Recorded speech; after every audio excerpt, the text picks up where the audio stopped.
Well, that depends. I don't know what Dan's going to say about plasma. It might be that death is less of a downer than plasma. Yeah, we can only go out from there. User Error 50. I'm Joe.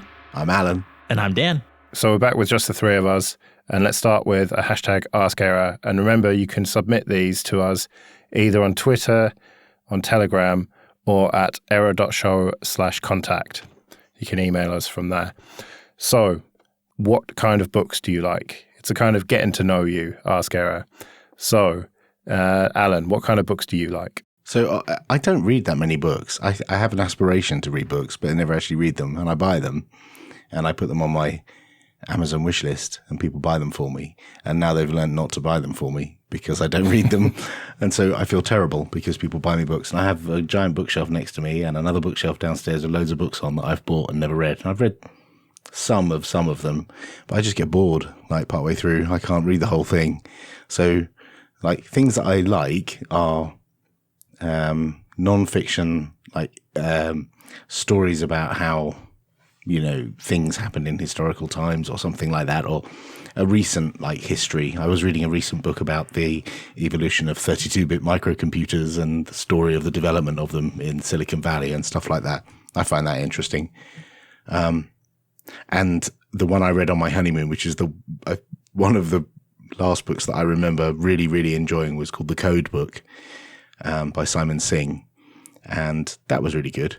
But my honeymoon was 18 years ago. So the fact that I can remember a book I read 18 years ago says a lot about how many books I read. Not very many. What about you, Dan? So I'd say probably the most kind of books that I've read in my life has been like fantasy fiction or sci-fi. One of my favorite series is this one called The Obsidian Chronicles. And it's like got this world full of like magic and dragons and things like that. And it's like builds up this whole mythos about like how things function in that world. I think that's one of my favorite things is when a writer can make a world that you can believe in and understand the rules of and kind of draw conclusions about it that help you, you know, kind of see like where a character is going or where their thought process is. I really like that. But I think that recently I've mostly been reading more like self-help type books, I suppose, like things about, you know, relationships or like things about, you know, how to be productive or things, you know, in that realm. So I've been going through a lot of those recently, some audiobooks, some actually reading them. But I haven't picked up a good fantasy book lately. So if anybody's got suggestions, I'd be down for that. Don't tell me you've been reading Jordan Peterson's 12 Rules for Life or whatever it is.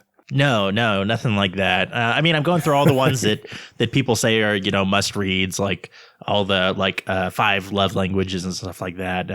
I read one that was it's called Models, and it's about becoming a man that you feel more confident in yourself and are more. It's kind of like a answer to like the pickup artist culture that's more like, well, instead of that, let's focus on like becoming a better person and being more sure of yourself and having like self-esteem and things like that. You mentioned audiobooks, and you've reminded me that I do listen to some audiobooks. I had for a long while an Audible subscription, and I would download books and then listen to some of them. But the problem is, as I've mentioned on a previous episode, I listen to stuff as I go to bed. And so I'd only ever get through like 15 minutes worth of something before falling asleep and then forget where I am and have to re-listen to it. So it takes me like a year to listen to a book because I'm re-listening to the same thing over and over again. And I can't listen to audiobooks while I'm working. And I don't commute, so I can't listen in the car or on the train or anything. So it's true. The only time I get to relax and listen to stuff is really when I'm cooking, and then I tend to listen to podcasts. But I would like to listen to more books, but I just don't know when I would do it. What about when you're pumping iron at the gym? The what? Oh, yeah. So I'm kind of in a similar position. I don't read so good, basically. I have to read a lot for the podcast that I do, a lot of tech news and everything. And that exhausts my brain dollars when it comes to reading. But I have been a fan of audiobooks in the past. And so I kind of consider that I've read something, even if I've just listened to it. But because I listen to so many podcasts now, it's kind of squeezed out the audiobook. So I have not read a book or listened to a book for at least a couple of years now, probably more than that. But that said, before, when I did have time to listen to books, it was mostly kind of popular science stuff, not really any fiction, apart from The Martian, which someone said was really good, and it turned out to be amazing. I remember walking around one night near home. I think I got close to home and then ended up just walking round and round and round the kind of local park thing just to listen to the end of it. It was amazing. But otherwise, popular science books about like evolution and physics and stuff like that. Nothing too in depth, all of the popular, simplified stuff. But nonfiction for me. But again, just no time to listen to them, unfortunately. That whole don't go home, carry on walking, carry on driving thing. I used to do that when I was about 18 because I wanted to carry on listening to a song on the radio. I've never done it with a book.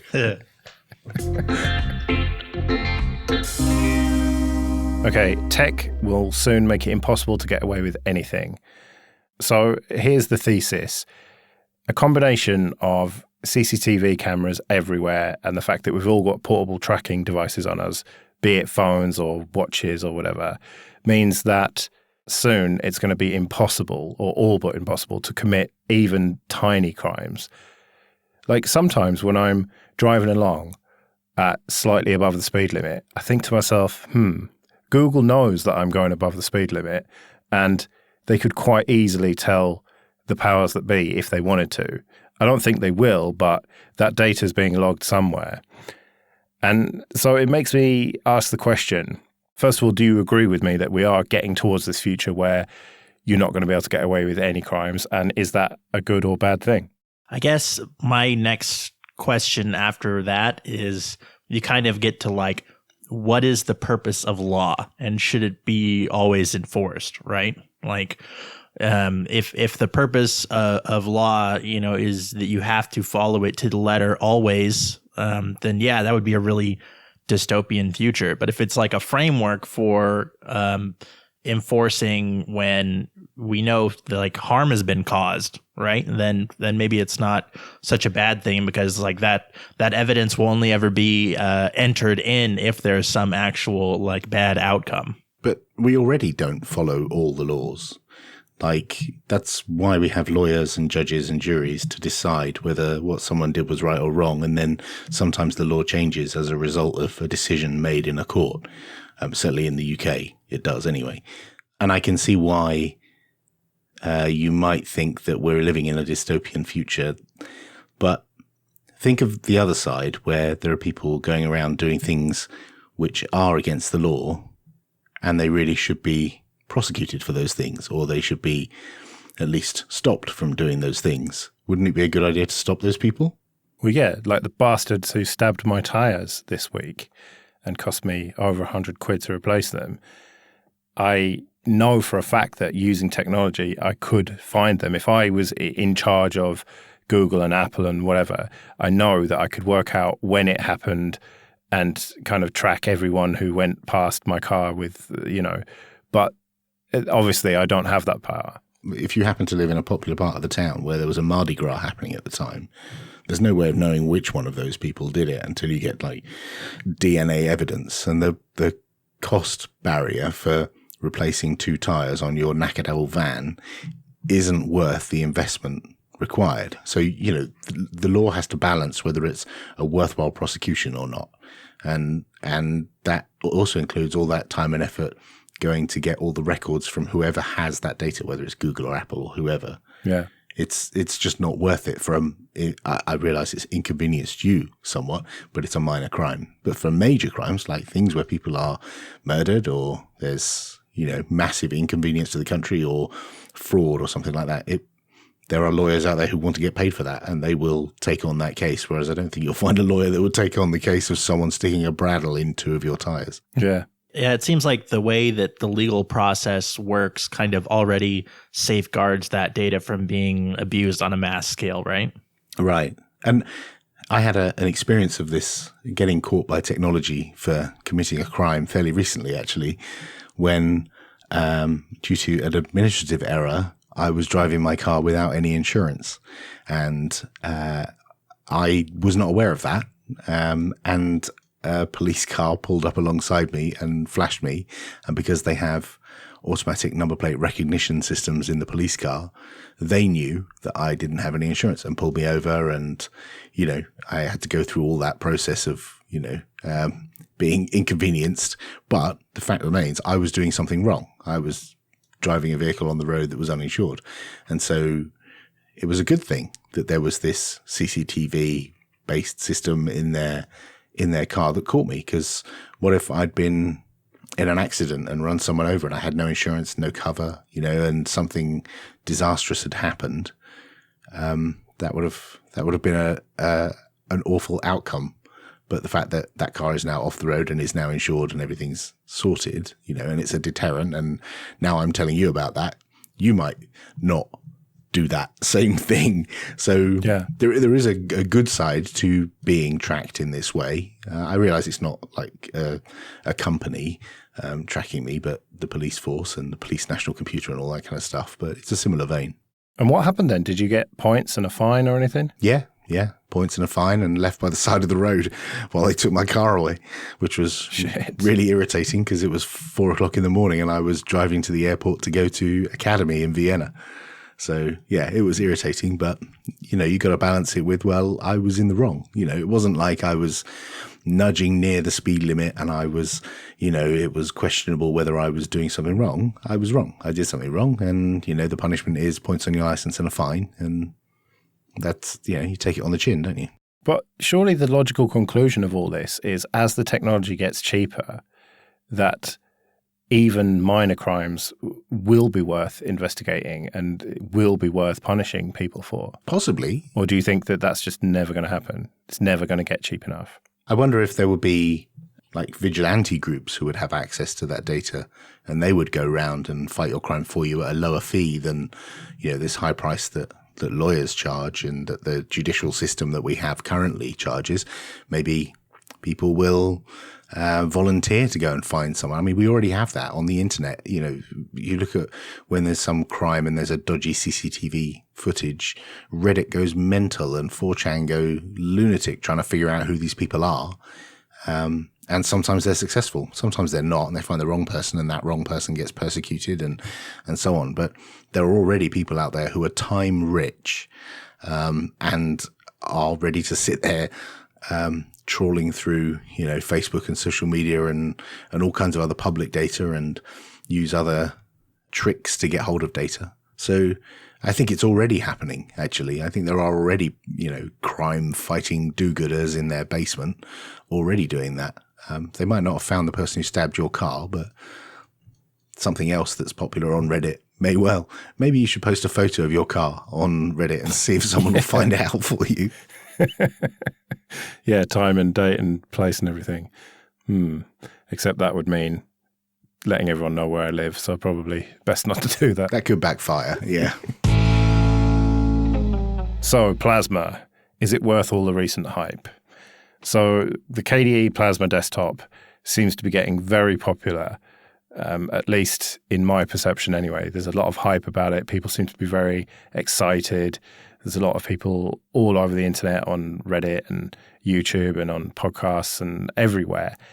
And so is it really that good? Is it worth it? I know, Popey, you have been rocking KDE Neon for quite a while now and you've stuck with it. But Dan, I get the feeling that you might be quite down on it. I know that you are very design conscious, and I know that Elementary OS is very much about the user experience, and you know you've got your vision for how that should be. So I suppose, given Popey, you're probably going to be quite positive about it. I'm meh about it, by the way. I think it's good, but it's just equally as good as, say, Mate or whatever. And I'm just happy with XFCE. So Dan, tell us what you don't like about it or what you do like about it. All right, let me unfurl my large, full notebook of things I went through the other day.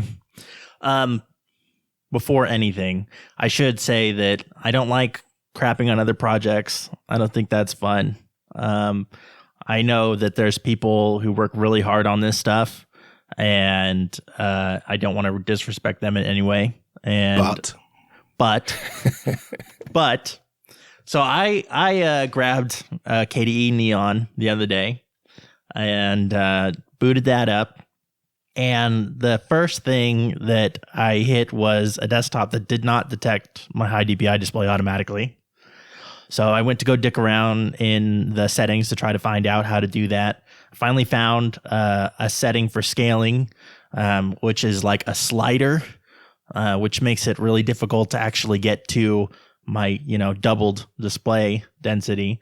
And then once I hit that, all it did was change the font size. And I've heard from people that if you reboot, like that it'll do all the toolkit stuff, but it's like, okay, well now I just have big fonts. Every time you open a window, like none of the default sizes or pane positions or anything like that are scaled. So they're all these like really awkward tiny sizes.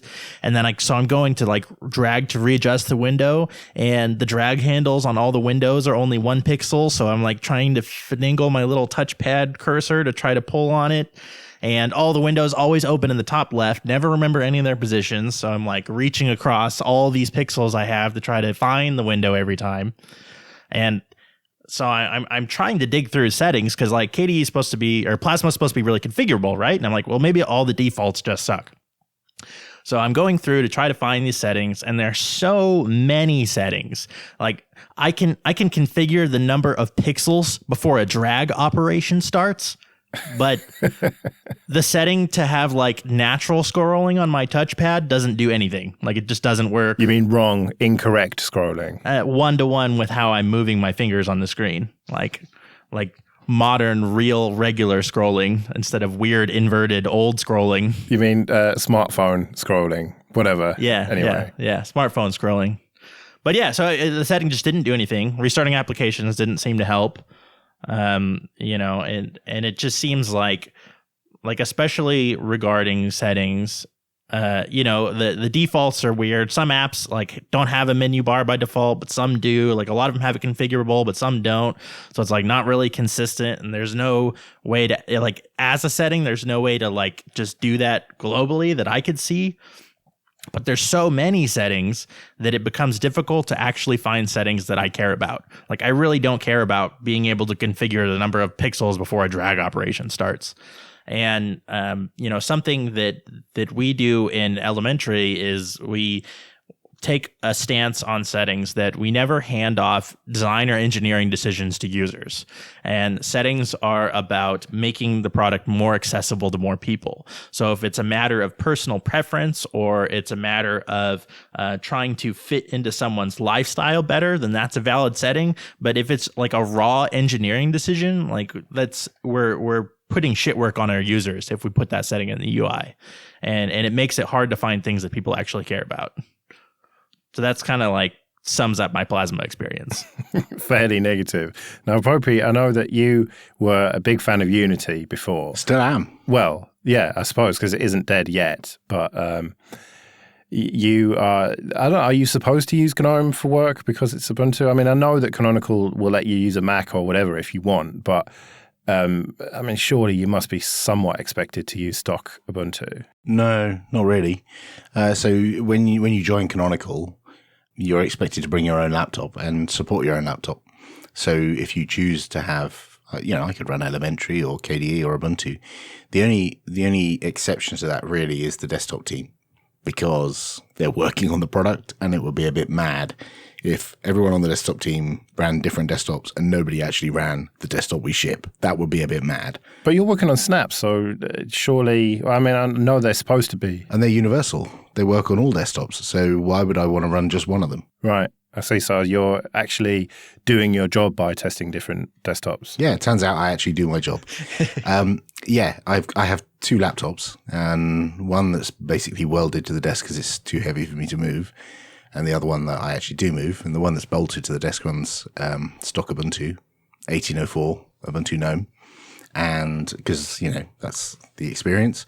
And the other one runs KDE Neon, which I've run since February this year, after a challenge that Chris did on Linux Unplugged, I think it was.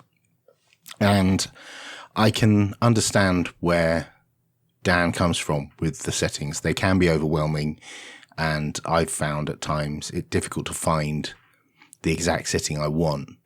But for the most part, I did all that within the first week of owning the system and setting it all up.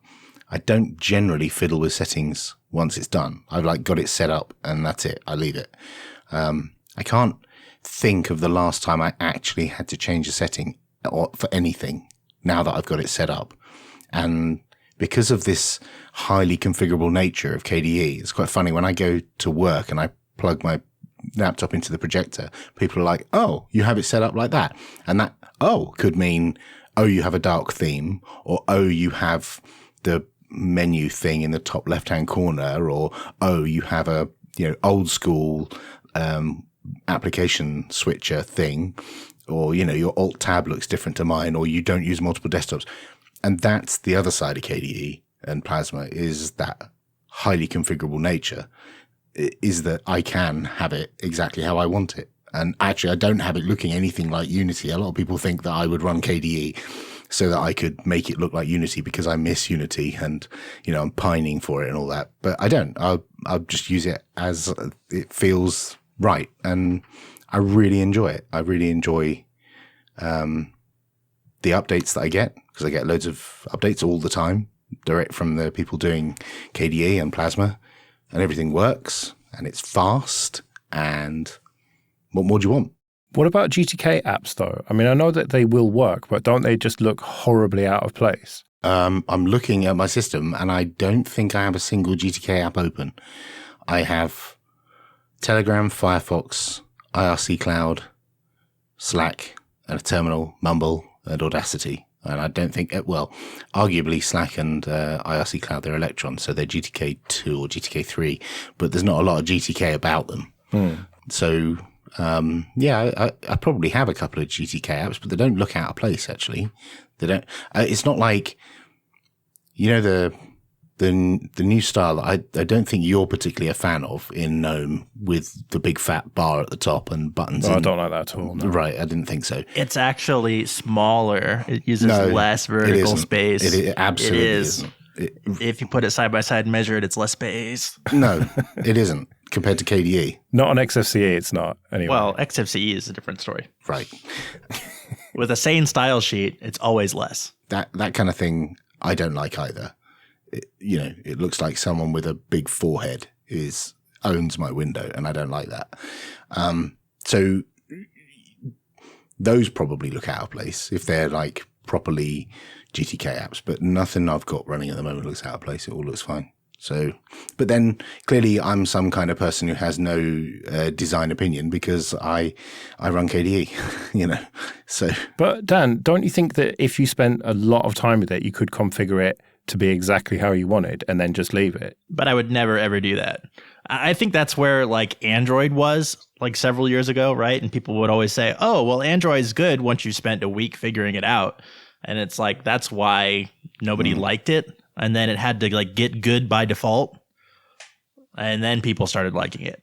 And it sounds like KDE has been kind of on a campaign, right? Where their thing is simple by default, powerful when needed, or whatever, right? Yeah. So it seems like they're on that train going, we need to make it good out of the box, because having it good after you've spent a week with it isn't good enough to get people to switch to it.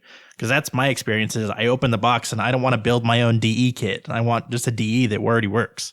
And I'm happy to learn the KDE way. And if I were to use Plasma, I would use only Qt applications. I wouldn't expect to use any GTK applications. I would treat it as a new platform that does its own thing, and you learn how that platform works. But my experience was that out of the box was it doesn't work. I mean, the fact that I've customized it, I don't think it took me a week to learn how to use it. It was, I haven't used KDE for 10 years, so there was a bit of a learning curve. But it is a Linux desktop, so there's not that much to learn. It's not like, all the buttons are upside down or whatever. So it didn't take me a week to get to where I am. It was, I wanted to fiddle with it, and I fiddled with it quite a bit.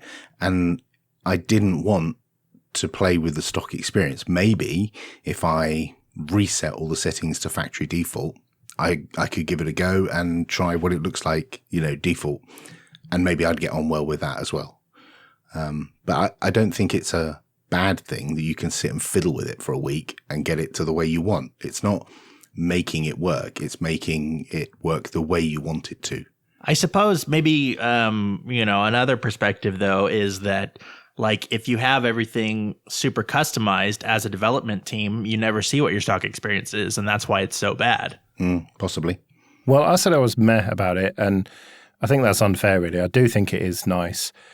I'm just so used to XFCE that I don't want to change. And until I have a really compelling reason to do so, then I'm just not going to. But I think that it really is a two-horse race between Mate and Plasma for me. And they both seem sort of equally resource-hungry and configurable. Well, Plasma's more configurable, but they've both got the configuration options I want, I think. And so they're both very good, but I've never really spent enough time with anything other than XFCE, I think. I've never really lived with anything else because I wish I could explain it properly, but it just, for me, is just the perfect balance of everything. And I can't say enough good things about it, but it's not very fashionable, is it? It's much more fashionable to like something like Plasma. I don't know that it's necessarily fashionable. There are phrases like, oh, it's fashionable to do this, or doing it for the sake of it, which I think is a way people dismiss change or dismiss other people's opinions. Like, I used XFCE when I very first used Linux, like way, way back in the days of before Fedora was a thing, when I was using Red Hat 7 or something like that, a long, long, long, long time ago.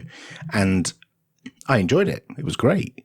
But other better things came along. And I love the fact that I could press the super key on Unity and then start typing and open an application. And the same thing has now come to every other desktop. Basically, you press a button and then start typing and you get what you want. And I don't know if XFCE now has that, but, back then when Unity was around, I don't think it had that kind of capability. And we got quite a kicking for this whole, oh, where's the menu gone? I want the hierarchical menu. Where's that gone? Why do I have to press a key and then type like an animal to find the thing? And now look, absolutely every desktop does this. You press a button and then start typing and get the thing you want. Like, not just Linux, but every operating system does this kind of search for the thing you want. Don't go hunting and pecking around menus. It just takes time for some people to realize that change is a good thing. Well, with XFCE, you've got both. Okay, you can't bring it up by default with the Windows key or whatever, but you click on the menu, the whisker menu at least, and you can browse it hierarchically, or you can just start typing. So you've got the best of both worlds. I think that was the criticism really leveled at Unity was, why is it only this new way of doing it? Why can't you have both? Sometimes you have to make those bold steps, though. I mean, that's what we have in Pantheon, though, is we have both the category view and the grid view and the search all together. And we've kind of like made a nice compact little design for it, so it's not too overwhelming. Yeah, exactly. But I think something interesting about XFCE in particular, Joe, is that a lot of the design work that's going into it recently is very heavy Pantheon inspired. So if you want to see the future of XFCE, you should just, jump over.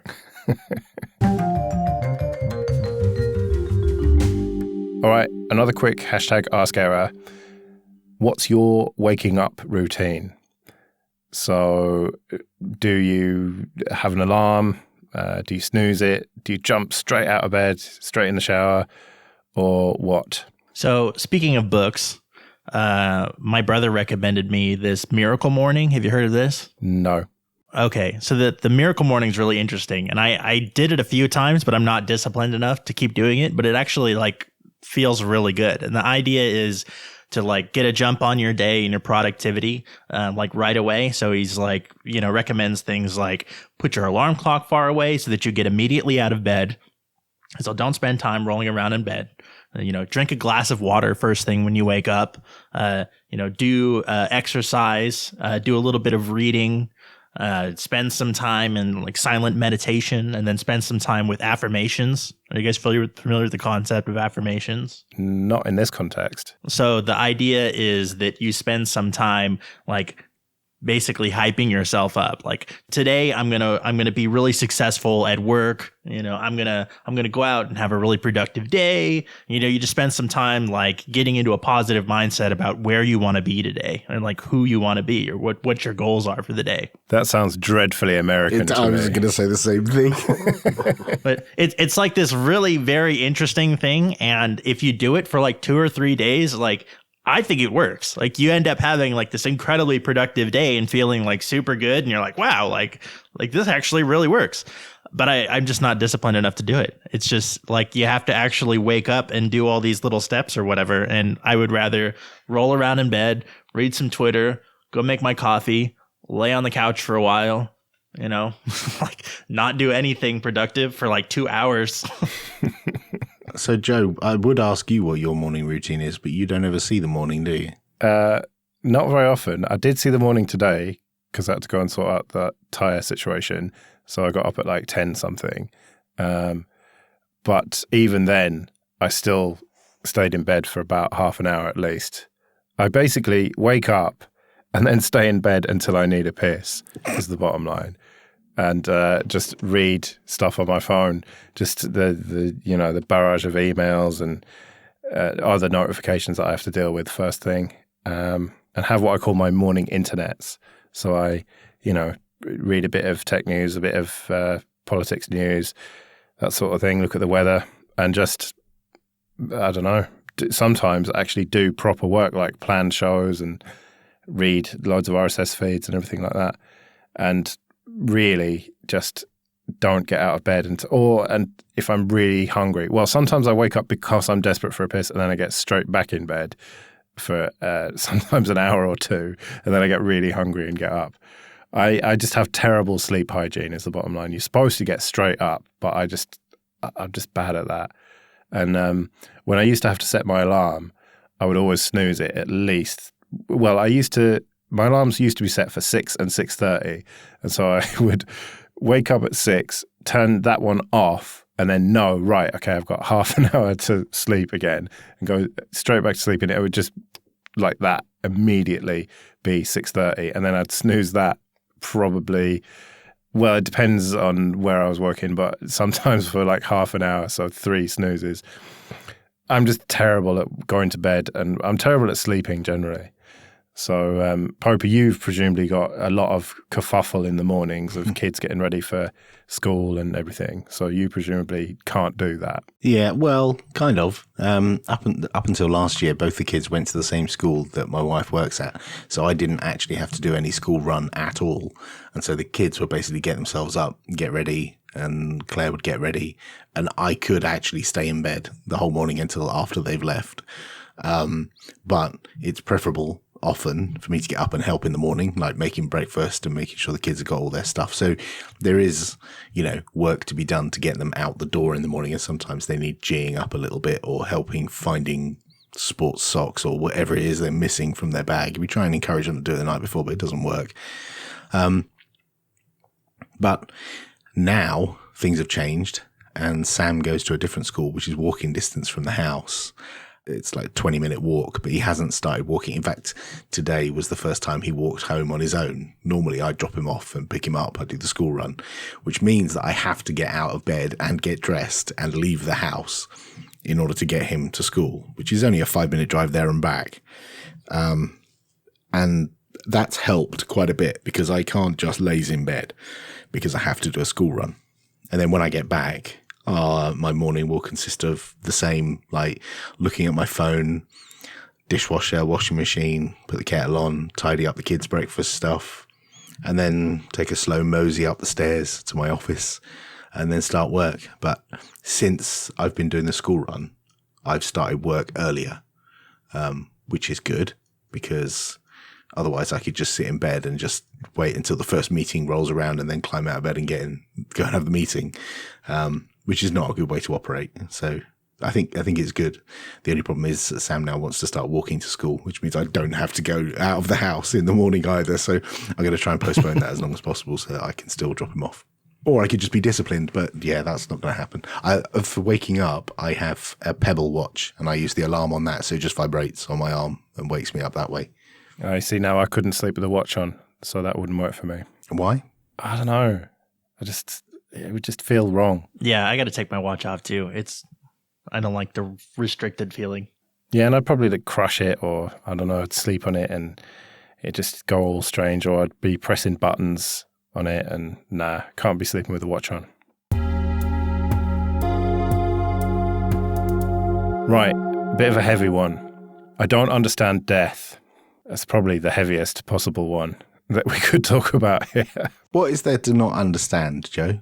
Right, okay, so I understand that things die and people die and then they're not alive anymore, right? Obviously, I do understand the basic concept of death, but I don't truly understand death because I don't really understand what it means to be alive. I know that I'm talking to two people now who are clearly alive, and I'm looking at my lovely monitor, and I know that that's definitely not alive.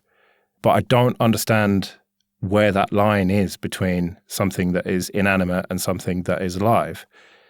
And I don't understand why that is, because they're both made of the same stuff, the same atoms and subatomic particles, but they're just arranged in a slightly different way and somehow are alive. Now, I think I need to preface this by saying that I am not religious in the slightest. I don't believe in any kind of higher power. I think the universe just is what it is. We should probably get that out of the way. I mean, I have, respect for religious people. If that's what you're into, good for you. I take it you two, Popey, I know you're not a great religious guy, right? A great religious guy. No, I wouldn't describe myself as a great religious guy. No, I'm a massive atheist. I don't believe in any of that. Yeah. Dan, what about you? I'm at this weird intersection of if we decide that what we define to be a god or gods is a possible thing to exist, that I don't think that necessitates religion. Like if we discover like higher dimensional beings, like that doesn't mean we should worship them.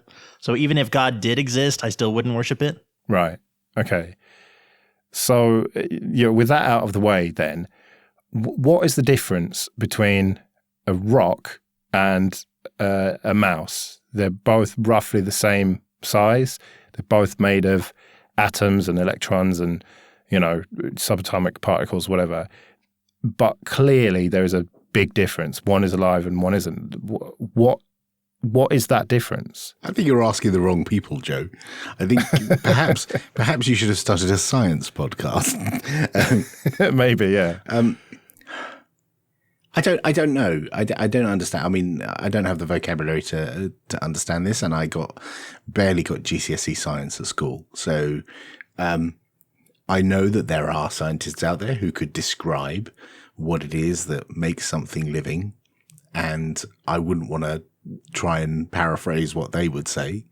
I would imagine that there's something to do with the consciousness, something to do with the fact that it's able to think for itself. And these words that we're using, like think and consciousness, have their own definitions. So you can't just throw back at me, well, my computer can think, it can think how many pixels to put on the screen. No, because that's not the definition of think and not the definition of consciousness. And we could sit here probably smoking dope for hours discussing this and still not get to the right conclusion. You'd probably better off asking a scientist, I think. I guess I would think that from like a philosophical perspective, like the difference that we care about between dead and alive things has to be like desire, right? Like, yeah, a computer can compute things, but it doesn't really have any kind of desires. Like a mouse at least like desires food, a plant desires sunlight, right? For some definition of the word desire, like they're trying to do something. They have some kind of intent. Agency, I think is the word, maybe. But when it comes to death, I don't know, maybe it's that I just can't come to terms with the idea that I'm going to die. Maybe that's like why I don't understand it. I just can't compute the idea that I will be dead one day. Have you thought much about what your life was like in the early 1800s? Because when you're dead, it's very much like that. You're not there anymore, other than the thoughts and things you leave behind and all these podcasts sat on people's hard drives and phones that they are or aren't listening to. But after you're dead is not a lot different than before you existed.